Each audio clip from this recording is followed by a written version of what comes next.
So you have 2 pandan chocolate cake, 1 cornbread bibingka, 1 ube chocolate chip cookie, 1 chocolate leche flan, pandesal, 1 ube toasted coconut donut, and then 2 ube malasada, and then 1 ube crumb puff. Yes. Yes? Okay.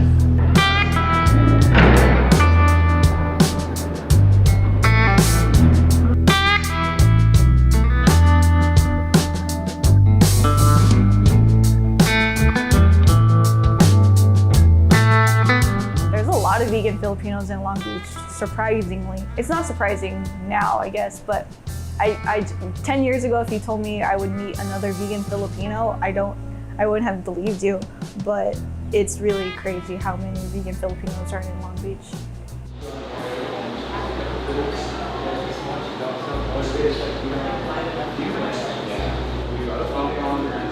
I work in the kitchen of Teofilo Coffee Company, so it's a Filipino coffee shop.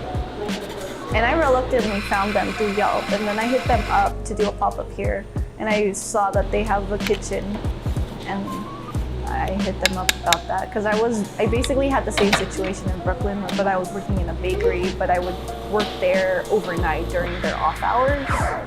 So I was trying to find a situation like that in the meantime while I find a storefront. I work solo. It is just me, lonely me. But it's fun because, I work here, so the guys we talk.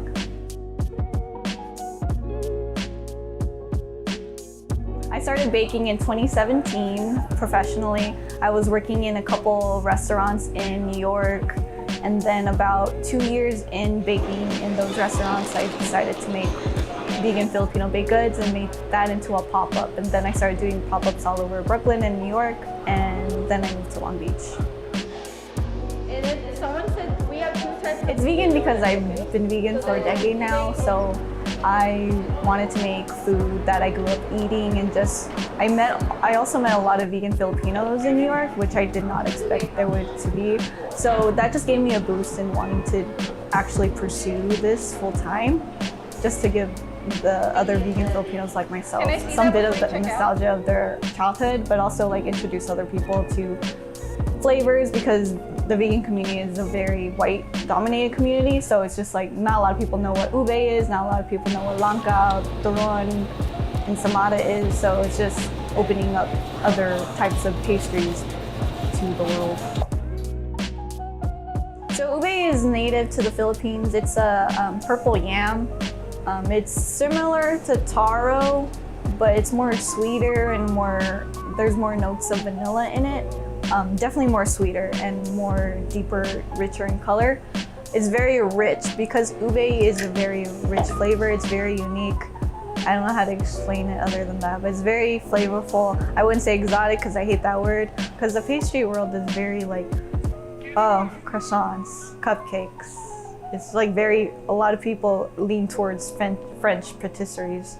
But there's so many different cultures that make pastries, so it's just I want people to see that there's more than just croissants. A lot. I bought 3 boxes worth. I think it was $140. It's worth it. I mean, this doesn't happen. It doesn't happen often, so might as well make the most out of it while it's here. I have a solid 50 recipes.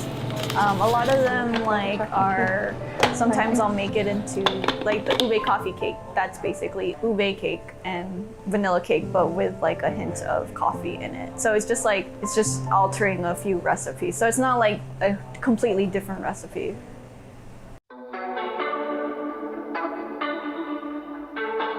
So it's between 8 to 10 pastries per pop-up. And then I usually make 200 pieces of each item.